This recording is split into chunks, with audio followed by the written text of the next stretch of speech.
Hi, everybody. David Nour. I want to welcome you back to another episode of the Curve Benders Live. I'm elated you're here. We are broadcasting live on Facebook and LinkedIn and YouTube and Twitter. I'll also turn this into one of our upcoming podcast episodes. So for our audience, I would encourage you to jump in with your questions, your comments, your insights as we go through this session. And I'll make sure I pause. And if there's a question, happy to address those. If it's a comment, happy to share that with our audience as well. This episode is focused on the need for your personal reinvention. Make no mistake about it. I think this pandemic has forced all of us to hopefully do some introspection on what lights you up, what gets you excited, what do you enjoy doing, what candidly drains you and you don't want to do, you don't feel like you're very competent or capable in. Candidly, you don't want to do. And I think it's okay to be selfish with, I know what my strengths are. I know what my assets are. I know the type of environment that I can thrive in. I know what's a good fit for me. And candidly, what's not. Candidly, where I'm not in the best position to succeed. And I got to tell you, the executives I'm coaching, a lot of leaders that I'm working with, regrettably figure that out 10, 20 years down the road. Versus really asking those tough decisions, am I in a place where I can learn and grow and really thrive and really get a chance to be at my best, show up at my best, deliver the greatest value that I know I'm capable of, whether it's my skills, my knowledge, my behavior, my relationships. And I've always believed it's very difficult as an employer to light a fire under anybody because I don't think it lasts. Can always dangle a carrot in front of them for so long. How do we find opportunities to light a fire within people? How do we find opportunities to really bring out the best of every individual on that team to deliver their best, to show up at their best each and every day? So, number one, we're going to talk about this idea of personal reinvention, but also want to not just talk about a theoretical construct. I want to give you practical, pragmatic ideas and tools and perspectives to kind of think about and hopefully apply in your own world. So as a couple of reference points for you, number one, almost all of this I talk about in my brand new book called Curve Benders. So if you haven't had a chance to pick up a copy, I would encourage you to do that. Number two, I'd also encourage you to come and continue the conversation in our private community called the Nour Forum. So nourgroup.com/forum is our private online community. I'm there every day. We're up to about 2,500 members, and it's a great chance for you to ask questions, meet and engage others, and participate in a lot of our exclusive content, resources, and events. So let me start by commenting on this idea that I believe the arc of any job, any role, to be roughly about 3 to 5 years. Think about it a second. Early on, you're trying to figure out where the coffee is. You're trying to figure out the market, the market product fit, relationships and functions and capabilities inside the organization. If there's an existing customer base or channel distribution partners, what does that market ecosystem look like? And you really are trying to identify and hopefully prioritize, hopefully nurture the right relationships that are going to accelerate your growth, accelerate your traction, accelerate your success, however that success is defined. Once you figure that out, you begin to get on this, and I'll talk about very unique phases or stages of that journey. But let's be honest, you start to get on autopilot.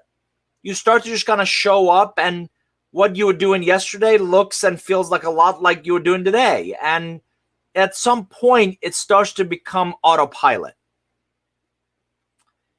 And next thing you know, 5 years, 10 years go by because it becomes very comfortable. Make no mistake about it, I believe we're creatures of habit. We like the comfort level. We like predictability. We like understanding how things work and what to expect when we show up.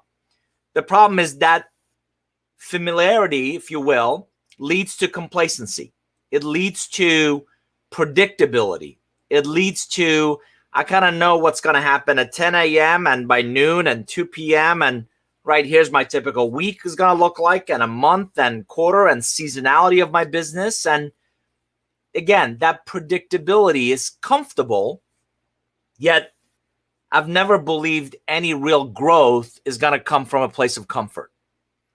So if you think about, and by the way, a lot of research has been done on this. One of my Thinkers 50 MG 100 colleagues, Whitney Johnson, has written about this extensively in HBR, and her book, which I would recommend, called Disrupt Yourself, is this idea of a personal S-curve. Now, if you've never heard of the S-curve, it's really an opportunity to rethink, reimagine, reinvent. Typically organizations use it for their product portfolio, for their market penetration, for their strategy. And it creates that opportunity to learn and grow in a S-shaped format. Now, unfortunately, most of what's out there starts kind of flat and then works its way up, and it kind of peaks there. I actually draw mine in very much an S shape, where there's the beginning, or the first phase is actually a downward trend. And it's a downward trend because it's an investment. It's an opportunity for you to invest resources such as time, such as capability, such as capital in yourself, in your team, in your organization. And that investment could be seen as a diminishing return, because I'm not busy doing, I'm busy learning. I'm busy building capability and competency. And so think of going back to graduate school, right? You're taking time away from work, time away. There's some sort of trade-off, right? Either family time or work time to go and get educated. And that education may or may not deliver an immediate value back to you, but it's an investment in yourself that no one can ever take away. And you're going to invest in that for some period of time. And let's say after that investment, you kind of come out of that investment phase, if you will, and you now hit step 2, phase 2, which I call your stride. Now it's all about execution. It's about application. It's about implementation. It's about not really failing, but creating learning moments and learning from those to accelerate your personal and professional growth. So again, step 1 was an investment. You invested time, effort, resources, capabilities, competencies to learn something. And by the way, again, another friend, Erica Anderson, has written extensively about this, willing to be bad first. It takes courage to be willing to be bad at something, to really invest time, effort, resources in it, to learn that, to grow through that experience, knowing that there'll probably be some setbacks. None of us know any of this when we're born, and we all learn by experiencing. So again, reason I call learning moments and not failures, because ideally you learn from those and they propel you forward. So that stride, now you're coming up the S-curve. Now you're working your way up through that competency, capability over some period of time. You really reach the third phase, which is really excelling at something.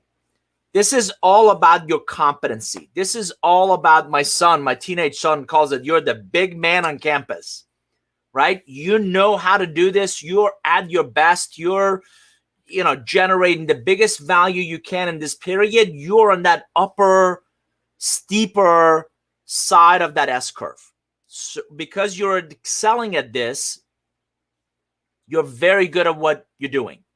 You've got the right team. You've got the right resources. You're delivering great results in that phase of that learning and growth journey, if you will. This is also where you should raise your first caution flag. Because as we develop competency, certainly in my experience, what I've noticed in others, we tend to wing it a lot. We tend to really rely on that which we know, problems we've seen, solutions we know are battle tested and they work. And that's when the 2x4 can come across your body. And you better pray that doesn't have a rusted nail in it. That's when that complacency becomes and should be a danger sign. Because as you wing it, you're getting by through that sheer competency, but are you really learning anything new?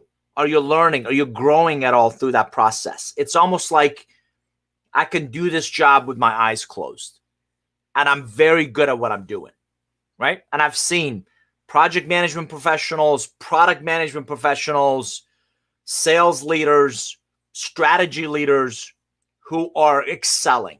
They're just as sharp as can be, and they're getting things done, right? Brilliant place. So you started in the low end part of the S as investing. You worked your way up to stride. You're kind of hitting your stride.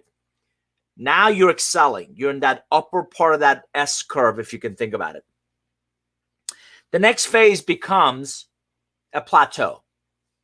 You've reached that upper crust of the S. And let's be honest, you're bored. You kind of know what to do. You know how to do it. You're bored. I know it. You know it. So does everybody else. And it really is that autopilot. It really is that kind of mundane. It really is that I've been doing the same thing now for a while. And you start to feel it. You start to feel either a ceiling. So I can go as high as I can go in this role, or an aspiration to kind of reach another level, to really seek out something bigger, something, well, it could be a bigger P&L. It could be a bigger role to create impact. It could be more geography. It could be a bigger team. It could be a bigger product or part of the business, perhaps a service line, but you aspire to reach something different, something higher. This is the opportunity for you to really accelerate your growth and build on that. I'll come back to that in a second. Regrettably, a lot of people don't make that commitment, don't make that move, which then, if you reach that plateau, if you do nothing, you reach the next one, which I believe is your decline. That's the downward facing part of the S. And in that decline, it shows, it demonstrates in how you show up. You start to hit the snooze button a little too often. You start to skip meetings. You start to, a friend of mine or a mentor says, you start to believe a lot of your own press clippings of how great that team perhaps used to be. Or you start to really heavily rely on a lot more on your past performance versus your presence and how you show up currently. And unfortunately, people see it. And you hear people say, well, Jack isn't as sharp as he used to be, or Susan used to be a lot more together, or I don't understand why Tim isn't creating the results that he used to. And it's because they're on the decline side of that S curve. So what I hope you'll take away from this session and from our conversations, and again, I would encourage you to jump in with questions through this S curve. Zamig from Azerbaijan, delighted you're here, and I would encourage you others to jump in. Thank you for your kind comments. But as you hit that decline, most leaders I meet are living with regret, are living with, I had a chance to go do something else, or, I had an opportunity to take that promotion, take that team, take that relocation, take that new product launch, and I didn't. And I wish I had seen that opportunity sooner.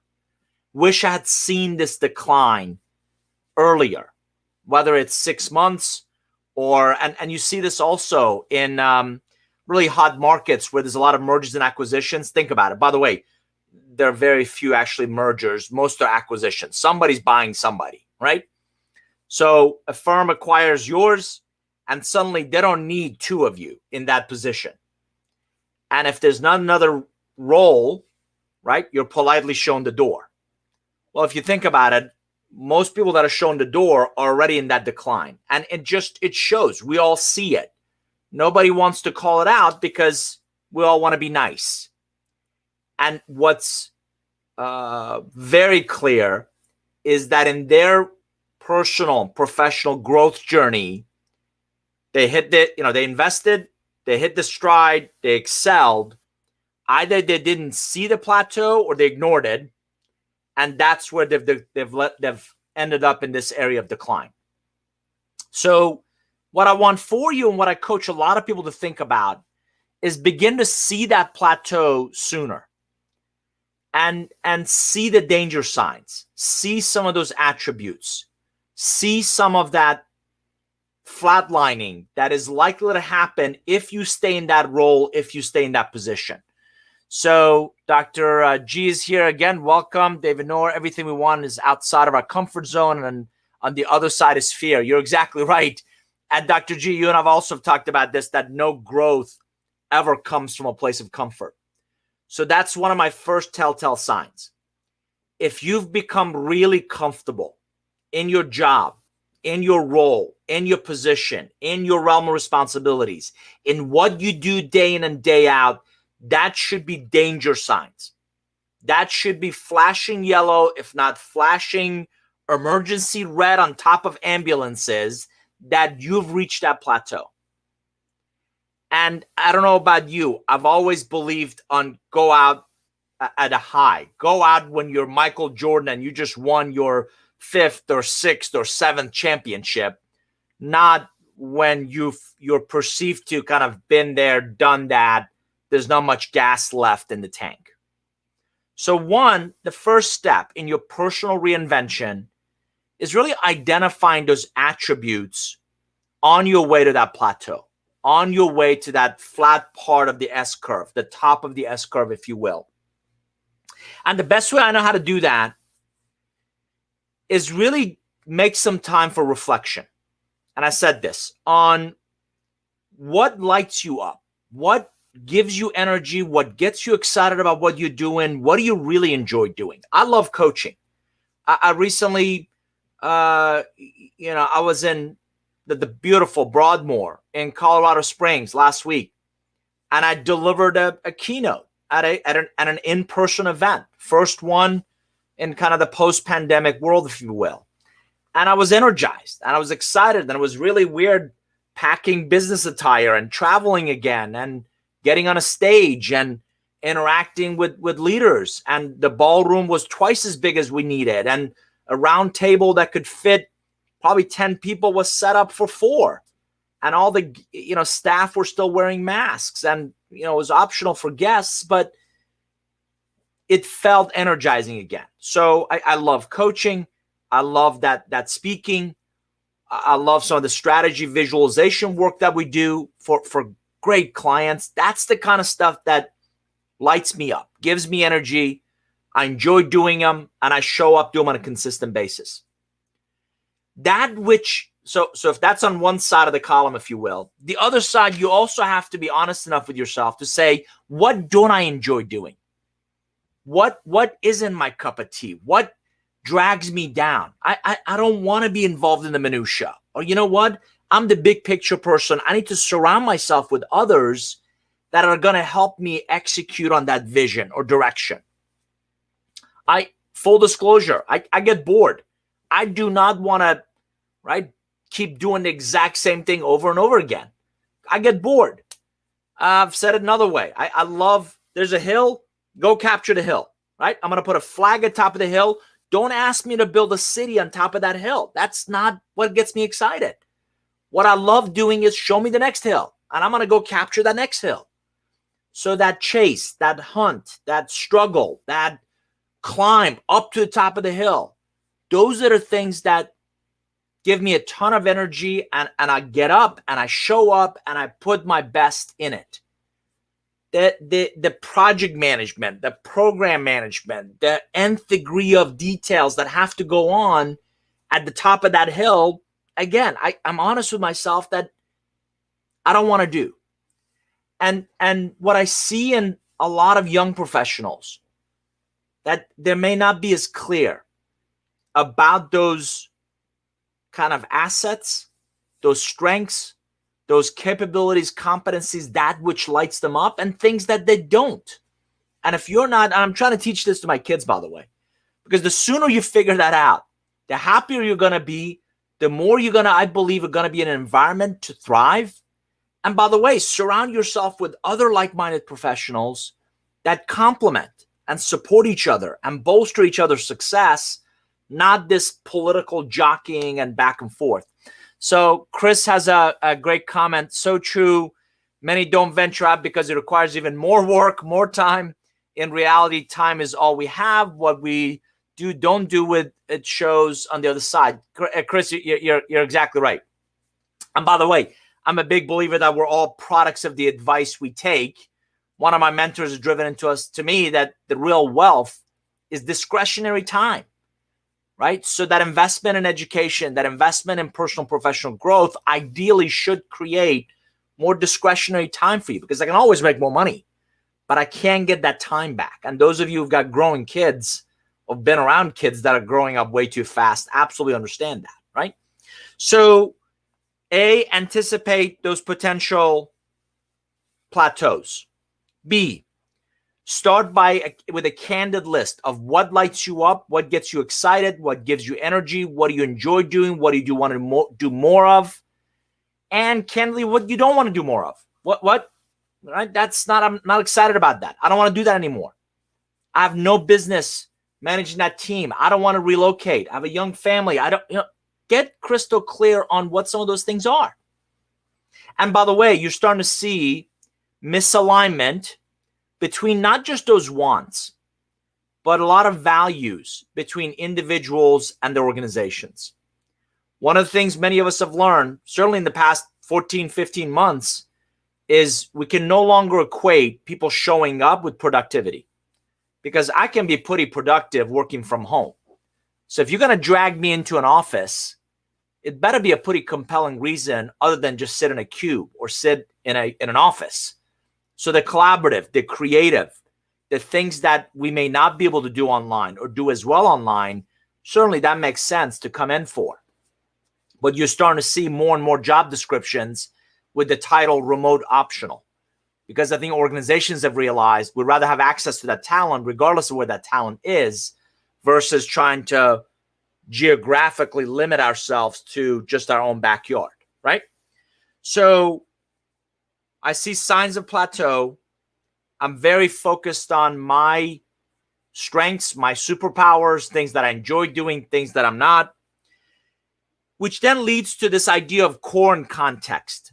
So I'm a big believer of, if you draw the Target logo, right? At the center of it is your core. Those are the things only you can do. Outside of that is really context, which is, can you do those things? Sure. Are they the best use of your time, your skills, your knowledge, your behaviors? Probably not.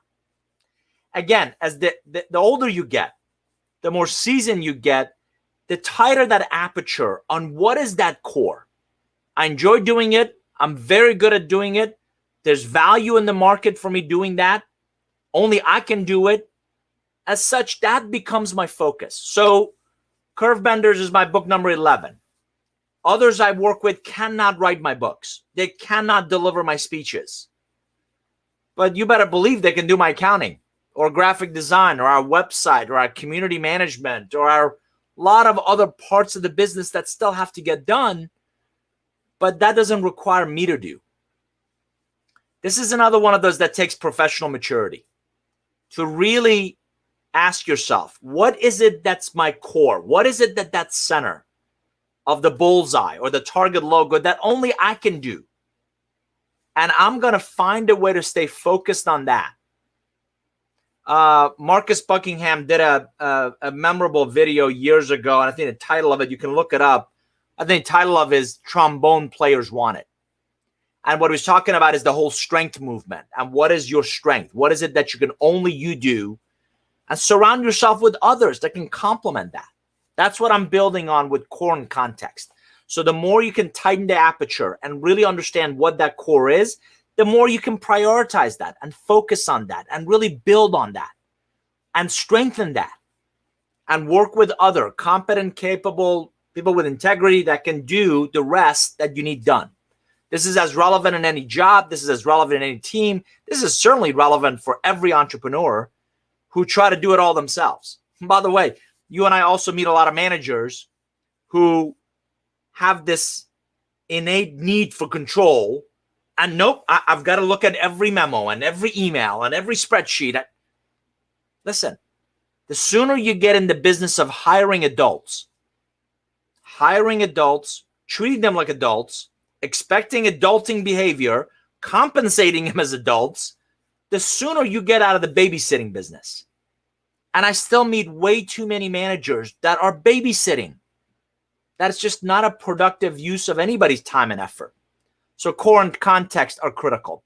Let me jump into some of your comments. Thanks again for jumping in. And Chris says, exactly, for the first time, employers need a better reason to bring employees back to the office than what employees need to stay at home. Chris, you're exactly right. And again, we figured out how productive we can be. And the other thing that I wrote about in Curve Benders is we're getting a better chance at what I call work-life blending, right? For years, work-life balance has been this struggle. I don't know about you. While I'm, enthralled in emails, I'm thinking I'd really like to be on vacation. And while I'm on vacation, I'm thinking the emails are getting piled up, right? So this constant battle between work and I need to go get a life. Again, a mentor drove into me that we don't have a work life and a personal life. You have one life. So the sooner you can blend the two, the easier, the more fulfilling life becomes. Again, good example last week. I'm in Colorado, leadership program Monday, Tuesday. My family comes to town on Wednesday. I go pick them up from the airport. We spend time together. I deliver a keynote on Thursday. Friday, we go look at universities for my son. And weekend, we spend out there together as a family. Work-life blending, finding ways to proactively integrate the two makes life a heck of a lot easier. Jerry's here. Jerry, welcome. Jerry Bruce. Personal relationships mentors are helpful in identifying where we are in this curve and push you forward and see your strengths. Unequivocally, yes. Jerry, I'm going to add an attribute to that, which is people that hopefully you don't have to impress, right? It's very difficult to do this with a boss that is evaluating you. But if you have peers, if you have mentors, and by the way, I've always believed you're never too young or too old to find mentors, be mentors, right? People in your business, in your company, outside of it. That's my three-legged stool of potential mentors or sounding board coaches, right? But relationships you don't have to impress can be candid with you and say, Jerry, love you, right? I'm not quite convinced that you're learning or growing, or they're going to ask you, what have you learned through this pandemic? And Jerry, I got to tell you, one of my biggest fears is that we learn nothing from this pandemic. And we kind of go back to, which I cringe when I hear going back, because there's no going back. It should be about moving forward. But we want to go back to what we remembered and what we did and how we did it. And I don't know anybody or a lot of people that get excited about going backwards. How do we learn from this pandemic? How do we move opportunities forward? Will it be easy? No. Will it be comfortable? No. Is it an incredible an opportunity to rethink, reimagine, reinvent what we believe to be the biggest value creation that we can bring to our teams, to our organizations, and impetus? Absolutely. So thanks for jumping in. We've got another comment. This one is from Azerbaijan. Let's see. The best part I love about your speech was that one that you spoke about being honest with yourself. Yeah, you inspire a lot. Thank you. Appreciate so much. Send you green for Azerbaijan. Ismail, nice to see you. Thank you. Chris has got another comment. Rush back to normal is often just a rush back to habit. You're exactly right. Some things never should have been normal in the first place. Living on auto. Chris, you're exactly right. Is that we get comfortable. Again, we know we like predictability. Despite what a lot of people say, I'm convinced the only person that likes change is a baby with a dirty diaper. Rest of us like predictability. I want to know what happens. And that's just not that exciting. And again, it's not going to push you. It's also very inevitable, right? I know what's going to happen. And I've got to tell you, the days of our parents collecting a watch or a pen for 25 or 50 years at a company are over. I've always said the only job guarantee any employee should expect is the perceived value you bring to that employer who cuts you a paycheck on a daily basis. Conversely, the only loyalty the company should expect is, are you creating an environment for me to learn and grow personally and professionally through that process? Is it going to be a rosy day every day? No, I'm a realist, but I should be dramatically, quantifiably better off a year from now in this position than I am today. And which leads me to another pet peeve. I don't think enough people give roles a chance to learn and grow through that journey. And by the way, the younger, it's just been my experience, the more you're in the spring of your career, the less patient you tend to be. And you tend to jump without giving that role a chance to kind of shape, hopefully in a positive way, constructive way, shape and mold who you become.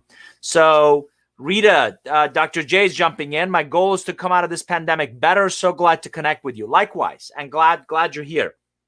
So we talked about the 5 phases of your personal S curve. You're going to invest early on. That's the dip. Then you hit your stride. That's the base of that S. You had you're excelling. That's the competency, upper part of the S. Regrettably, unfortunately, you're going to plateau. That's the top of the S, kind of the flat line.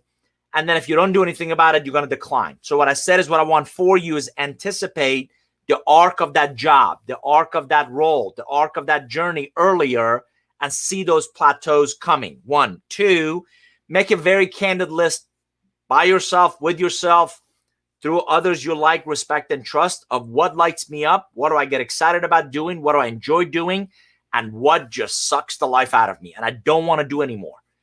And make that list and commit to it. That whether it's this job or the next job, that's what I'm going to go after.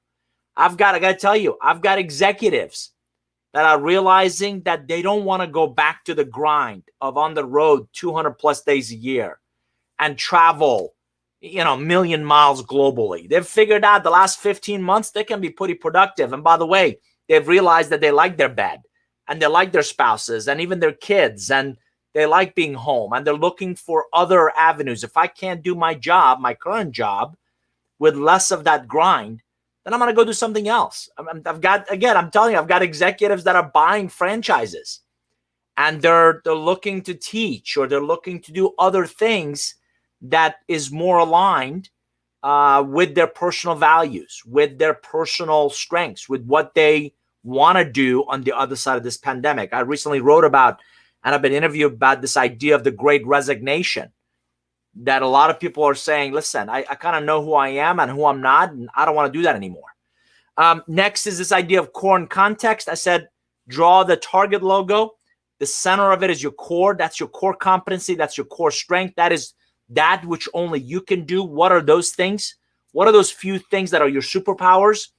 Focus on doing more of those. Surround yourself with others, whether it's, again, on your team or other organizations, other parts of the business that can supplement that core strength of yours with their competency, with their context. That's your context is often their core. The next challenge that, again, I incorporate into my coaching, that I really help people think about in their personal reinvention, is sit down. If it's in your head, it's not helping you.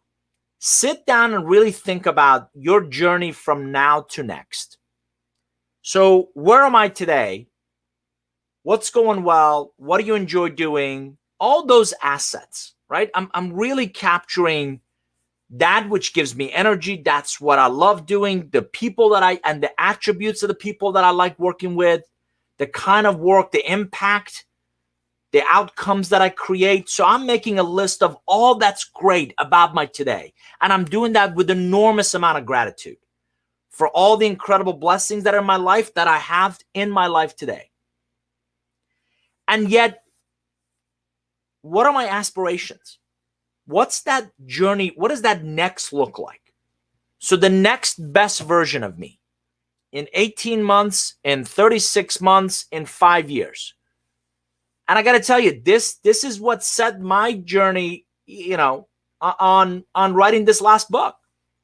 So what will work look like for me? I'm one of those people that I believe I'll retire when I die, right? So I'll probably slow down, but what will the next decade of my work look like? And what do I believe are some of the challenges? What do I believe are some of the opportunities? And how do I reach that next level of my personal and professional growth? And I call that my journey from now to next. And in that journey, I'm creating very definitive milestones. I'm creating very definitive set of metrics to hold myself accountable to.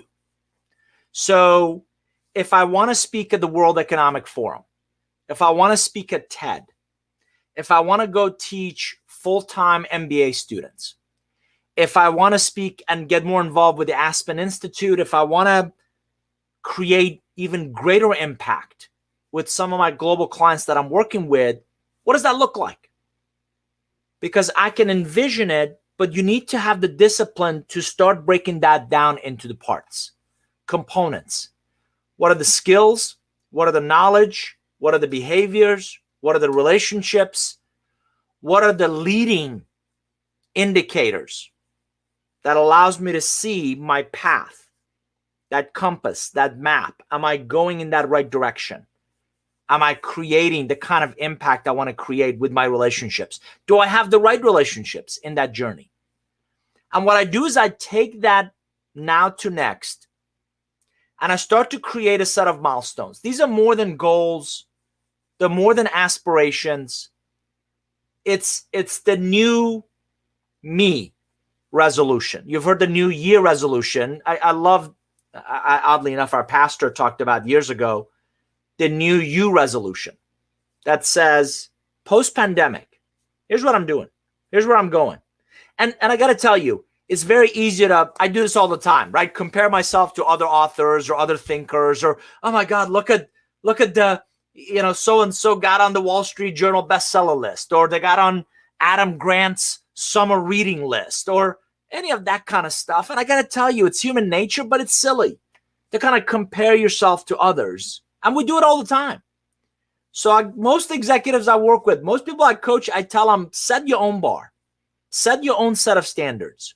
Set your own set of aspirations that you want to reach for. Because I want to compete with me. And I want to push myself to become the best version of me. Right? So what does that look like?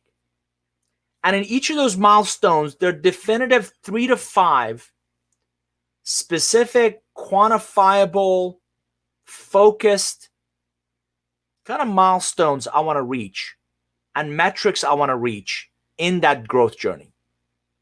And here's the key.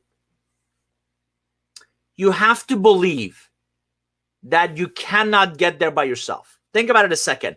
If Luke Skywalker could become a Jedi by himself, he wouldn't need Obi-Wan. So as resilient as I think many of us have proven to be through this pandemic, we all need help. We all need those sounding boards. We all need, and this is what I've spent 20 years being a student of, which are those relationships.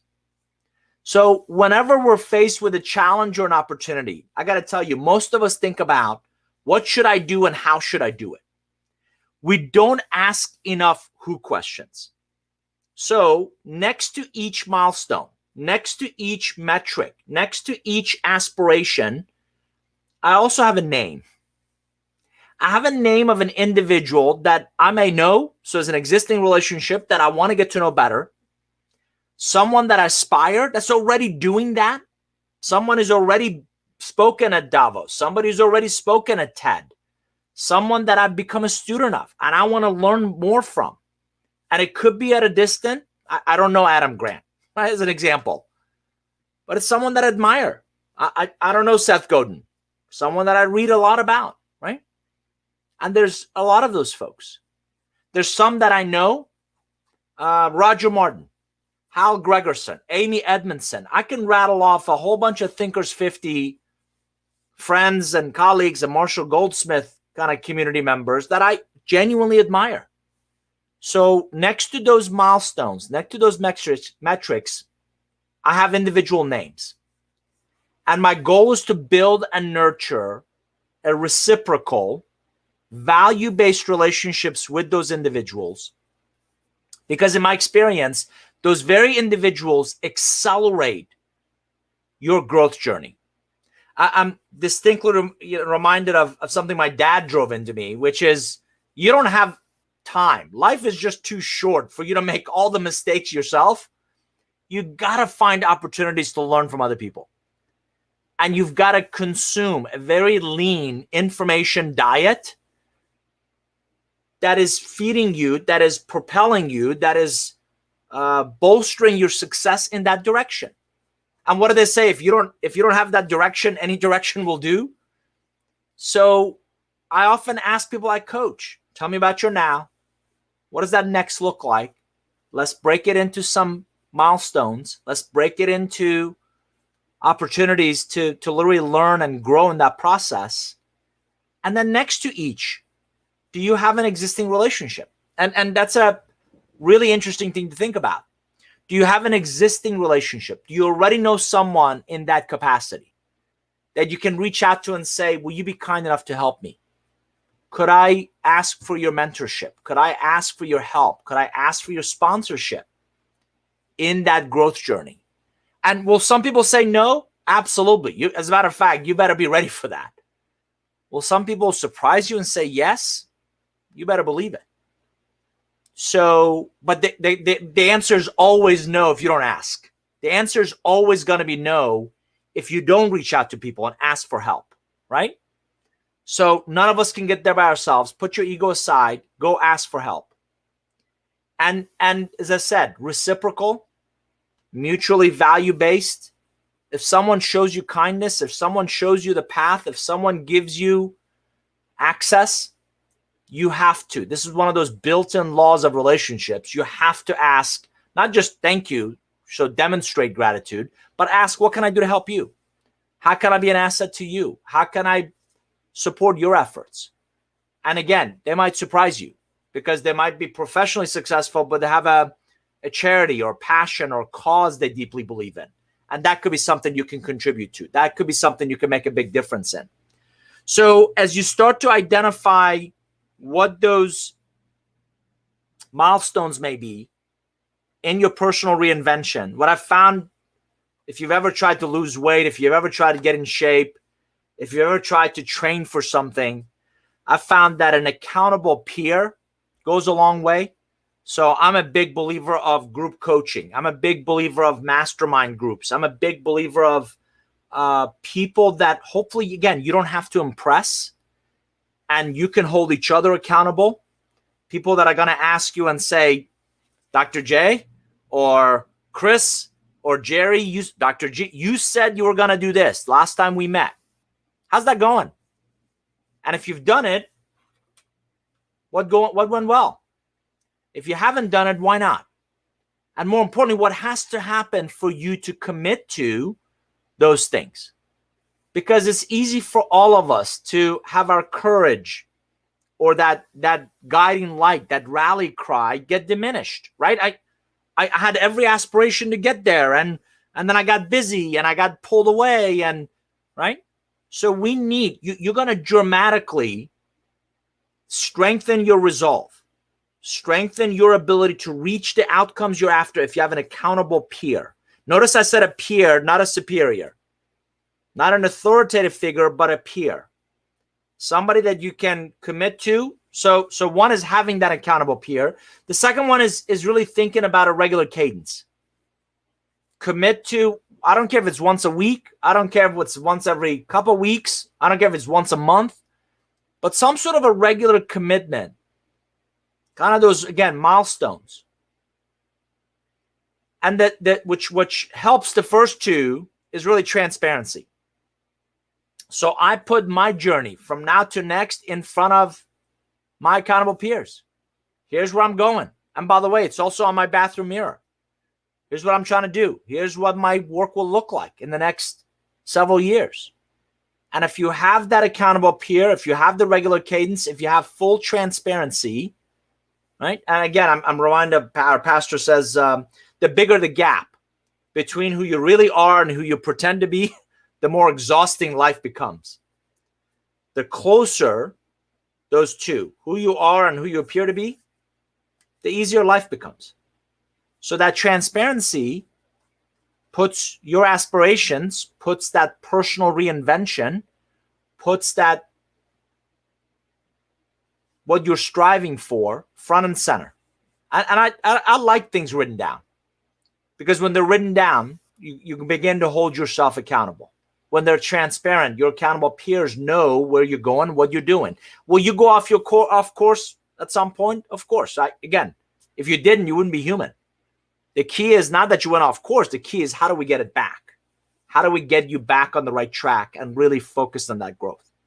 So I have my list. Now to next, those milestones. What do I want to accomplish? I'm also always doing a personal inventory on what I believe is missing. For me to reach that level, what am I missing today? What do I need to not just add? Are there some things I should subtract? Are there some things that are not conducive to my success there? I learned that in the startup world years ago. The skills often that a startup founder starts a company with are very different set of skills as the company matures and it grows and it scales and it raises subsequent rounds. And if it becomes public or somehow reaches its next level of maturity, it needs very different set of skills than that entrepreneur started with. Similarly, as we mature, as we grow, as we outgrow certain roles and realm responsibilities, not just what are some of those skills, knowledge, behaviors we need to add, but this is the real key idea. What do you need to subtract? You may have been a real jovial, cut-up person when you were younger in your career. That doesn't go very well in boardrooms. You might have been a real joker or a real, fun guy when you were, again, the spring of your career. That typically doesn't bode well in others putting their confidence and investment in you as you kind of go up and take on broader set of responsibilities. I'm not advocating that we lose our sense of humor. To the contrary, I think that energy, that appropriate level of humor goes a long way. And you do meet a lot of leaders that have just become regrettably way too stiff. By the same token, that professional maturity, separating your emotions from your decision making. Molly Chang is famous for her efforts around say it skillfully, your brand, how you show up, how you present, how you articulate, how you engage and influence. Those are all the skills you need to add. But are there some things that you also need to take away and do less of in subsequent roles and higher aspirations? So those are kind of the insights that I've captured. Those are the things that I think about in that personal reinvention. Let me leave you with a couple of other ideas that, again, through my coaching, I captured in my notes that might be useful to you. One is the S-curve is not just one and done.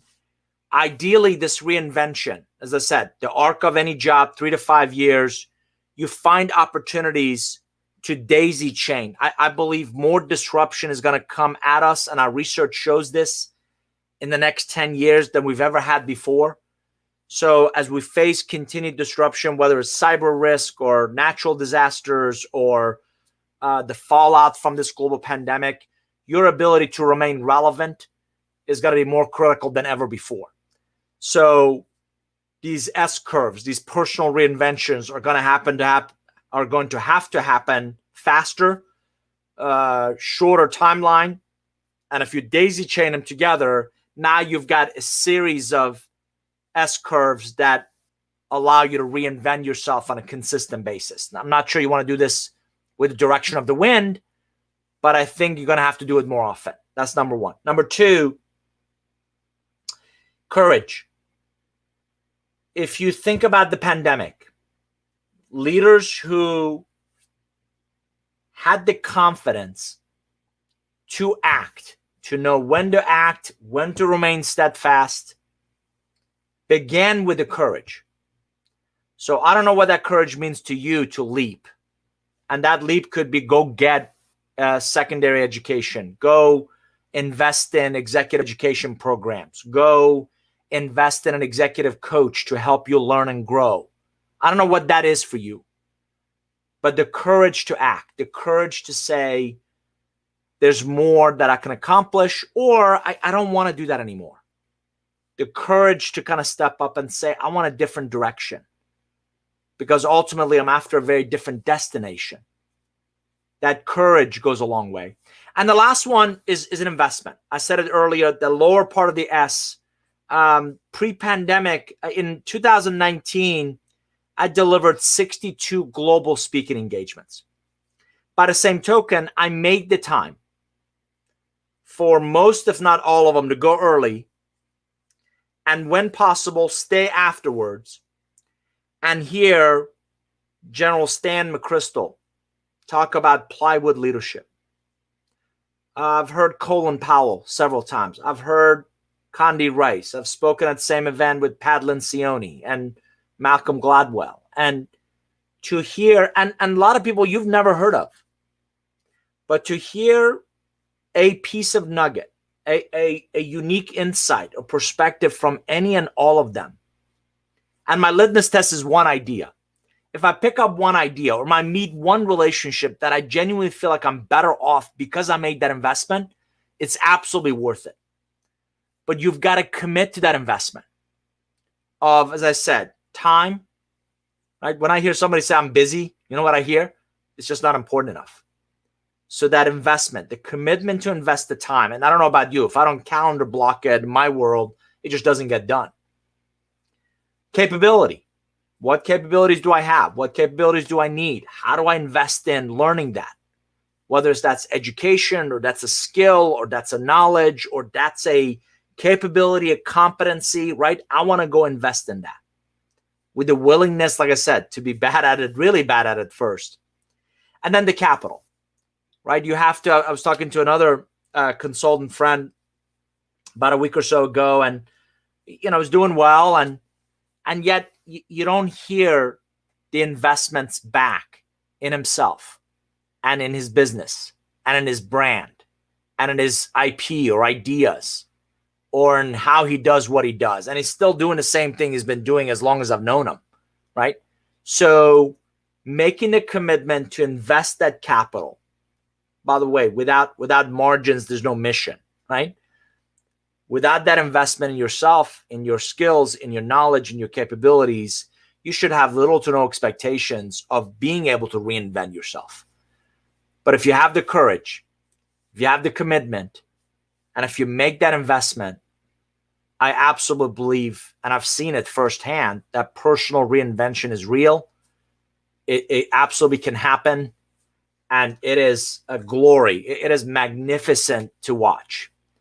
And see someone who may have been struggling, or someone that was rudderless, or someone that wasn't quite hitting all their strides, to do just that, to invest in that S-curve, to learn, to grow, to hit their stride, to really excel at it, to anticipate that plateau, make the next investment, create the next S-curve, and grow through that process is just a sight to behold.